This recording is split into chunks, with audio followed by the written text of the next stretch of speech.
La semaine en Israël s'ouvre donc sur un sommet historique avec l'Iran en toile de fond.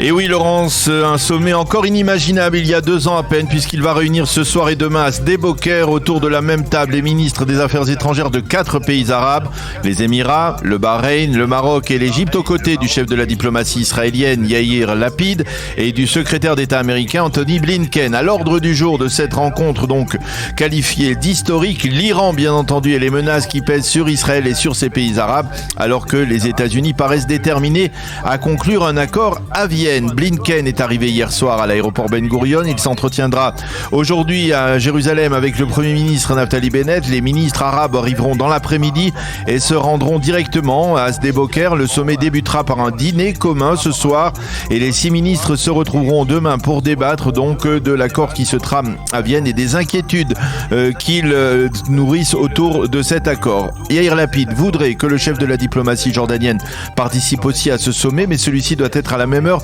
à Ramallah pour une rencontre avec Abou Mazen. À noter que les Palestiniens n'ont pas été conviés à ce sommet. Autre point, Yair Lapid voudrait inviter ses hôtes à se recueillir sur la tombe de David Ben Gurion, donc qui est à Sde Boker, mais il n'est pas certain que cela puisse se concrétiser. Et puis dans ce contexte international, une déclaration de Naftali Bennett qui n'est pas passée inaperçue, Daniel. En effet, à la sortie du Shabbat, le Premier ministre israélien a exprimé à l'adresse des Saoudiens et au nom de l'État d'Israël ses regrets après l'attaque des Houthis pro-iraniens contre des puits de pétrole à Jeddah en Arabie Saoudite. Pour Bennett, cette attaque est une preuve supplémentaire de l'agressivité régionale de l'Iran, une agressivité selon le Premier ministre qui n'a pas de limite. Pour Naftali Bennett, cette attaque renforce la crainte de voir les gardiens de révolution iranienne retirés de la liste des organisations terroristes si l'accord de Vienne devait être signé. Ce message est un pas de plus, il faut le souligner, dans le rapprochement entre Israël et l'Arabie Saoudite. En marge de cette actualité diplomatique intense, cette tension politique entre Benny Gantz et Naftali Bennett.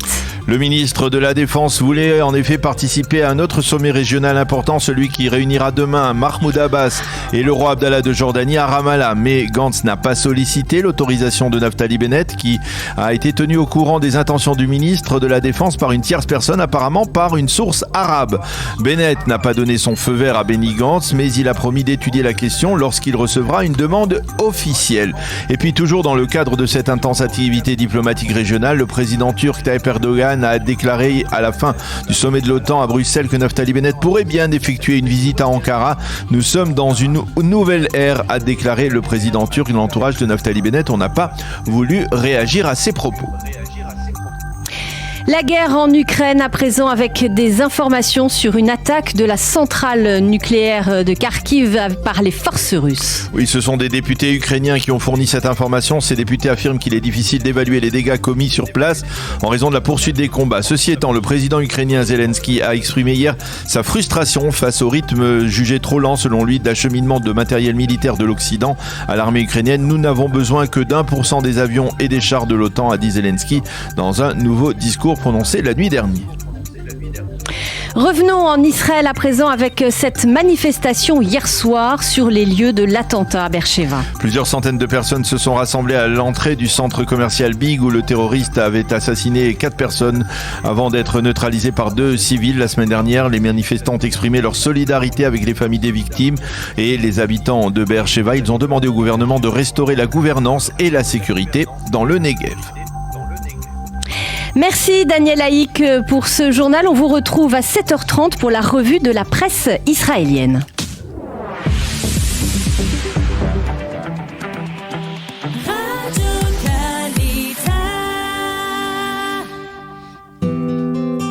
Une page météo pour terminer.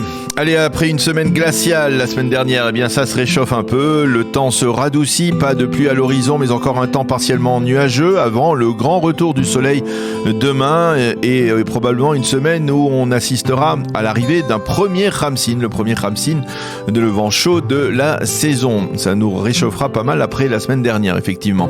Il fera 14 degrés aujourd'hui à Jérusalem, 17 à Tel Aviv et 25 degrés à Eilat.